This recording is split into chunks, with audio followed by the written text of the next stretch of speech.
अयोध्या से इस वक्त की बड़ी खबर आ रही है कि जिस भव्य राम मंदिर के निर्माण के लिए देश और दुनिया के कोने कोने से करोड़ों श्रद्धालुओं ने अपनी गाढ़ी कमाई का एक एक पैसा आस्था के स्थान दान कर दिया। उसी राम मंदिर के पावन चंदे में सेंधमारी ने पूरी अयोध्या समेत देश के राजनीतिक और धार्मिक गलियारों में एक ऐसा भूचाल ला दिया है जिसने हर किसी को झकझोर कर रख दिया है। इस महाविवाद के बीच अब सबकी नजरें श्री राम जन्मभूमि तीर्थ क्षेत्र ट्रस्ट की आगामी 6 जुलाई को होने जा रही उस बेहद महत्वपूर्ण और आपातकालीन बैठक पर टिक गई है, जिससे पहले 7 जुलाई को होना था, लेकिन हालात की गंभीरता और जन आक्रोश को देखते हुए अचानक एक दिन पहले यानी 6 जुलाई को ही अयोध्या में बुलाने का बड़ा फैसला लिया गया है। अंदरूनी सूत्रों का साफ कहना है कि चंदे की हेराफेरी के गंभीर आरोपों के बाद दोनों दिग्गज पहले ही अपने पदों से त्यागपत्र दे चुके हैं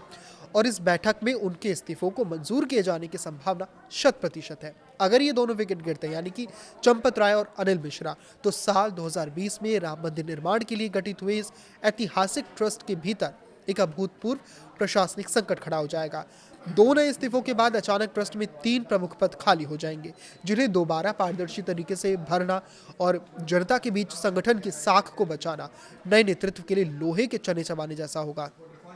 एक तरफ जहां ट्रस्ट के भीतर ये प्रशासनिक उठापटक मची है, तो वहीं दूसरी तरफ अयोध्या पुलिस की तरफ से थाना राम जन्मभूमि में दर्ज मुकदमे के तहत जो आधिकारिक बरामदगी और जांच रिपोर्ट सामने आई है,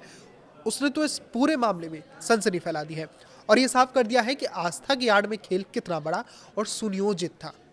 पुलिस की इस चौंकाने वाली रिकवरी रिपोर्ट के मुताबिक इस महा घोटाले से जुड़े 7 आरोपियों के पास से लाखों की बेहिसाब नकदी, चांदी के सिक्के और यहां तक कि विदेशी करेंसी भी बरामद की गई है। इस फहरिस्त में पहला नाम नया घाट अयोध्या के निवासी मनीष कुमार यादव का है, जिसके पास से कुल 2 लाख की नकदी जब्त की गई है, जिसमें 500 के 270 नोट, 200 के 105 नोट और 100 रुपए के 400 नोट शामिल हैं। वहीं दूसरे आरोपी मिल्कीपुर के करुणेश पांडे के ठिकाने से पुलिस ने कुल 18,07,063 की भारी भरकम राशि नोटों और सिक्कों के रूप में बरामद की है। जांच जैसे जैसे आगे बढ़ी, खुलासे और बड़े होते गए, क्योंकि तीसरे अभियुक्त यानी कि कौशलपुरी के अनुकल्प मिश्रा के पास से 16,82,040 रुपए की नकदी बरामद हुई, जबकि चौथे आरोपी नया घाट के ही रामाशंकर यादव उर्फ टिंकू के पास से 10 लाख की राशि मिली है, जिसमें 500 के 180 और 100 के 100 नोट शामिल थे। इसके अलावा पांचवें आरोपी मीरपुर के रमाशंकर मिश्रा के पास से 7,32,170 की नकदी के साथ साथ 2 सफेद धातु के सिक्के और लगभग 25 ग्राम वजनी पैर का एक बिछुआ बरामद हुआ है। तो वहीं छठे आरोपी रुदौली के लवकुश मिश्रा के पास से सीधे 14,25,000 की गड्डियां बरामद हुई, जो पूरी तरह से 500 रुपए के 2,850 नोटों की शक्ल में थी। लेकिन इस पूरी तफ्तीश में सबसे ज्यादा होश उड़ाने वाली बरामदगी 7वें और मुख्य आरोपी अविनाश शुक्ला यानी कि जो प्रतापगढ़ के निवासी हैं, उनके पास से हुई, जिसके कब्जे से पुलिस ने न केवल 20,39,220 की विशाल भारतीय करेंसी जब्त की, बल्कि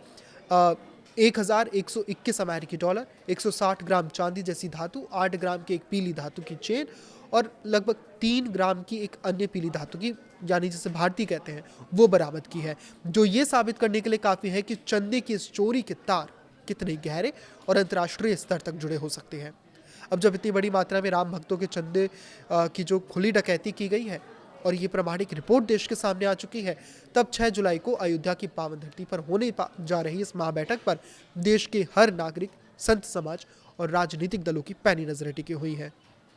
इस बैठक में न केवल इन दानी चेहरों के इस्तीफों की स्वीकार कर उन्हें बाहर का रास्ता दिखाया जाएगा, बल्कि ट्रस्ट के बचे हुए पदाधिकारियों के सामने सबसे बड़ी चुनौती ये होगी कि इस गंभीर संकट के बाद मंदिर निर्माण और चंदे के संग्रह को लेकर क्या नई और फुल प्रूफ रणनीति अपनाते हैं। करोड़ों हिंदुओं की आस्था के सर्वोच्च केंद्र पर लगे इस कलंक को धोने के लिए ट्रस्ट को अब पूरी तरह से पारदर्शी ऑडिटिंग सिस्टम लागू करना होगा, सुरक्षा और वित्तीय प्रबंधन में आमूलचूल बदलाव करने होंगे और ये सुनिश्चित करना होगा कि भविष्य में कभी भी प्रभु श्री राम के नाम पर आए एक भी पैसे का दुरुपयोग ना हो सके। ऐसे में देखना बेहद दिलचस्प और निर्णायक होगा कि 6 जुलाई की इस ऐतिहासिक बैठक से ट्रस्ट अपनी साख बचाने और राम भक्तों का डगमगाया हुआ भरोसा दोबारा जीतने के लिए क्या कड़े कदम उठाता है। इस पर आपकी क्या राय है, हमें कमेंट करके जरूर बताएं। लाइक करें, शेयर करें और इसी तरह जुड़े रहें। नमस्कार।